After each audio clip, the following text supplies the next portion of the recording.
Hey everyone, it's Yen, and I wasn't sure if I wanted to make a video for today, but decided I did want to do something quick. It's March 31st of 2022, which is Transgender Day of Visibility. This was actually founded by Rachel Crandall in 2009. There are lots of really great resources out there to talk about trans rights, resources for parents, family, people seeking therapy, people seeking healthcare. I'm just gonna say a couple quick notes. One of my biggest fears when I realized that I was non-binary and transgender about 6 years ago was that I was not deserving of love, or that I would have a difficult time finding others who would love me.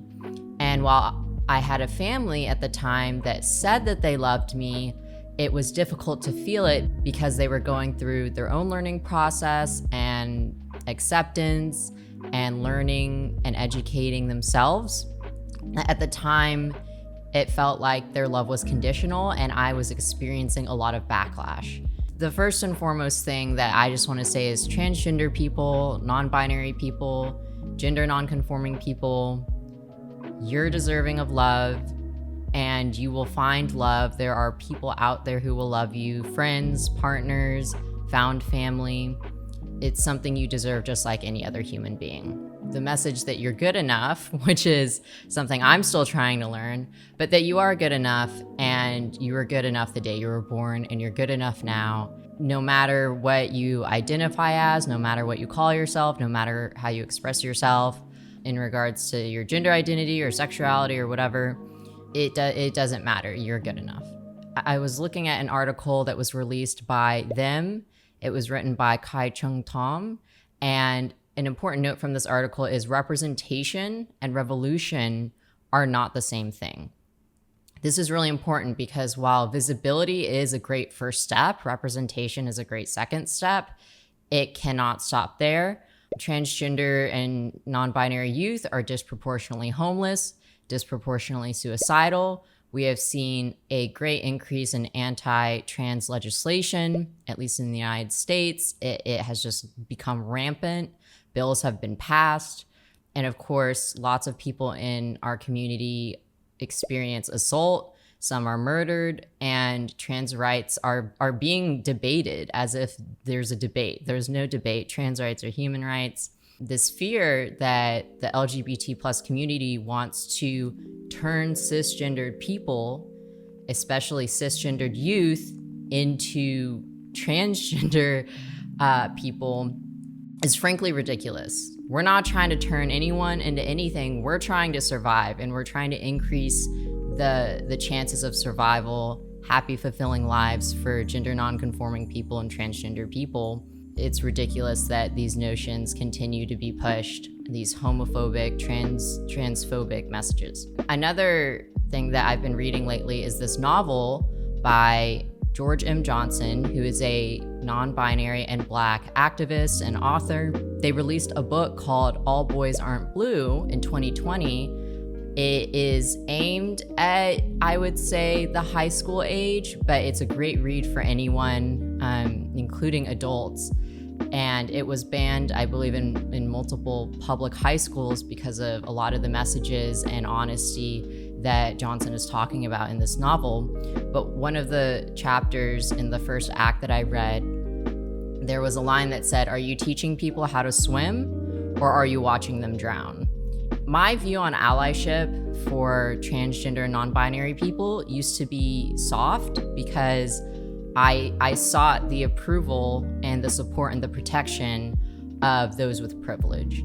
As I've gotten older and started to realize allyship is important, yes, we need allies, but what we define for ourselves as safety, as joy, as the rights that we seek, that cannot be defined by those that already have privilege. That's never how gaining rights has worked. That is not a useful framework to go off of. If you're not being transphobic, or you're not being anti-homophobic, and you're being complacent, you're watching people drown and you are part of the problem. Complacency and normalcy is not okay. you have to be actively helping and stepping up if you're in a position to do so. All right, with all that out of the way, and one final note is I woke up today and I have 130 subscribers on this channel. That makes me really happy. I started this channel to document my journey in starting low-dose testosterone. It was a very scary decision at the time, despite me seeing therapy for years and wanting it for years, or at least being interested. And I started this channel at a time when I needed to feel like I was being heard, and to cope with the fear of further family backlash. I just had a partner break up with me over it, despite lots of prior conversations, and I wanted to go forward with coming out, being out, and exploring what makes me happy in a vulnerable and most honest perspective as possible. This channel since has developed. I am no longer currently taking low-dose testosterone, although I'm thinking about it potentially for the future. So I've been covering LGBT plus indie games. I love video games and lots of different art forms and media. And the reason that I want to provide not just more visibility to LGBT plus video games, indie games, and developers, but I don't want to make vlog style, sit down talk style videos like this about LGBT plus topics unless I really have something to say. It is not my intention to ever just talk about the latest news all the time, although there are important videos that can do that. That's not something I'm interested in. I don't just want to talk about any random LGBT plus topic just to put out a video for the week. If I want to go on hiatus for a year again, I'll do that. But I appreciate everyone who listens to me when I do put out videos and have thoughts, and hopefully some of you can also enjoy the LGBT plus indie games as well. I try to get a good mix of game styles and genres. Some are more cute, some are adventurous, some are spooky and weird and quirky. So I hope you can stick around to see some of that as well. Happy day of transgender and non-binary visibility, and I'll see you in another video.